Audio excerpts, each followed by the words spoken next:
केंद्र की ओर से पेट्रोल डीजल पर एक्साइज ड्यूटी घटाने के बाद महाराष्ट्र सरकार ने भी आम आदमी को राहत देते हुए टैक्स में कटौती की है। महाराष्ट्र सरकार ने पेट्रोल और डीजल पर लगने वाले वैट पर लगभग 2 रुपए की कटौती की है। महाराष्ट्र से पहले केरल, राजस्थान और उड़ीसा ने भी अपने अपने राज्यों में पेट्रोल और डीजल पर लगने वाले वैट में कटौती की थी। आपको बता दें कि केंद्र सरकार ने पेट्रोल पर लगने वाले एक्साइज ड्यूटी टैक्स में 8 रुपए और डीजल में 6 रुपए की कटौती की थी, जिसके बाद पेट्रोल की कीमत में 9.5 रुपए और डीजल के में 7 रुपए प्रति लीटर की कमी आई थी। केंद्र और राज्य का दोनों का फाइट चल रहा है इन बिटवीन, लेकिन वो दोनों समझ के करे और कम होवे तो बेटर है। और भी कर दिया सर, अब इतना नहीं किया है जितना भी और करना मांगता है, और करना मांगता है। कोई भरोसा नहीं। केंद्र सरकार आजकल ऐसा है कि आज अगर 9 रुपए कम किया तो कल 20 रुपए बढ़ जाएगा, जंप लेती है डायरेक्ट। अभी कितना था लास्ट टाइम, कितना था मतलब समझो ना, 2008 में वो 60 रुपीज समथिंग था और आज कितना बढ़ गया। मतलब हम तो झेल रहे हैं, भले कांग्रेस की सरकार हो या फिर बीजेपी सरकार हो, हम झेलना तो हमको है। सर ऐसी तो कोई राहत है ही नहीं, क्योंकि जो टाइम पे हम 68 लीटर पे पेट्रोल भराते थे तो हम पूरी मुंबई घूम लेते थे। अब ऐसा है कि हम अगर से 111-120 रुपए पेट्रोल डालते हैं तो हम मुंबई क्रॉस नहीं कर सकते। रात क्या 1 किलोमीटर का पेट्रोल फालतू मिल रहा है बस, और क्या, गाड़ी 1 किलोमीटर चल जाती है और कोई तो राहत है नहीं। और श्वेता हमसे जुड़ रही हैं मुंबई से। श्वेता, महाराष्ट्र के लोगों के लिए राहत की खबर है, लेकिन मुंबई में जो पेट्रोल डीजल पर टैक्स था वो उसकी दर पहले से ही ज्यादा थी। पेट्रोल डीजल के दाम मुंबई में पहले ही देश के अन्य राज्यों के मुताबिक काफी ज्यादा थे।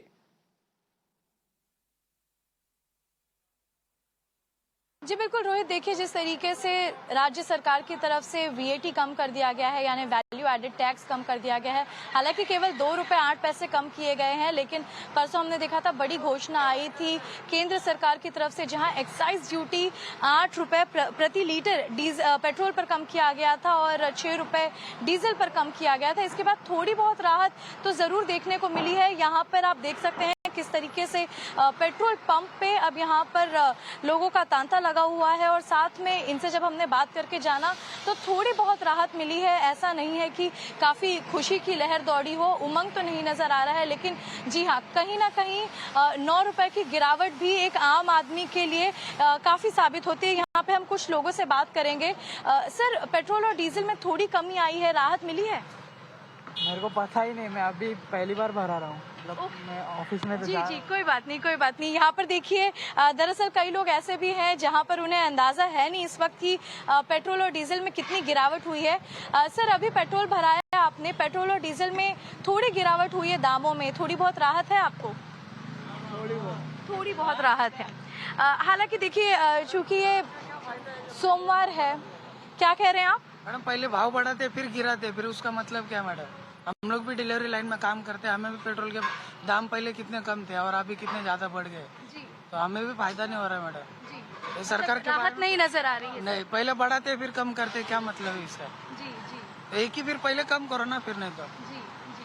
तो ऐसे में ये किसी भी आम जनता को एक तरीके से राहत देने वाला पैकेज नहीं आपको नजर आ रहा है, ना केंद्र ना राज्य की तरफ? नहीं। ये पॉलिटिक्स होती जा रही है, आपको लग रहा है केवल फ्यूल प्राइसेस पर? पॉलिटिक्स की बात नहीं है मैडम, बट कम होने चाहिए प्राइस, अभी भी कम होने चाहिए। कम होने आमदनी के हिसाब से? हाँ, आमदनी के हिसाब से तो कम होने चाहिए। बजट पर असर पड़ता है? बजट पे असर पड़ रहा है ना मैडम। आपको डिलीवरी लाइन में कितनी अड़चने आती हैं जैसे ही पेट्रोल और डीजल के दाम ऊंचाइयां छूते हैं तब? मैडम, ऊंचाई छू रही है, बट इनकम भी तो बढ़नी चाहिए ना। जी, इनकम वही है, बट पेट्रोल के दाम बढ़ रहे, कम हो रहे, बढ़ रहे, फिर बढ़ा रहे क्यों है? कम करना है तो तुम्हें। जी बिल्कुल रोहित, देखिए ये आम आदमी की आवाज है। जिस तरीके से हम लोगों से इस वक्त रूबरू हो रहे हैं, सोमवार का दिन है, लोग दफ्तर के लिए निकल रहे हैं, लेकिन ऐसे में लोग वॉलंटियरिंगली आकर हमसे बात कर रहे हैं। उन्होंने खुद अपनी आवाज सामने रखी हमारे माध्यम से। उनका यह कहना है कि ये एक तरीके से पेट्रोल या डीजल के प्राइसेस पहले बढ़ाना फिर कम करना ज्यादा राहत की बात नहीं होती है, लेकिन जी हाँ, बिल्कुल साफ तौर पर 121 रुपए से 111 रुपए तक मुंबई में आना पेट्रोल डीजल की अगर हम बात की जाए तो थोड़ी बहुत राहत लोगों को जरूर मिली है।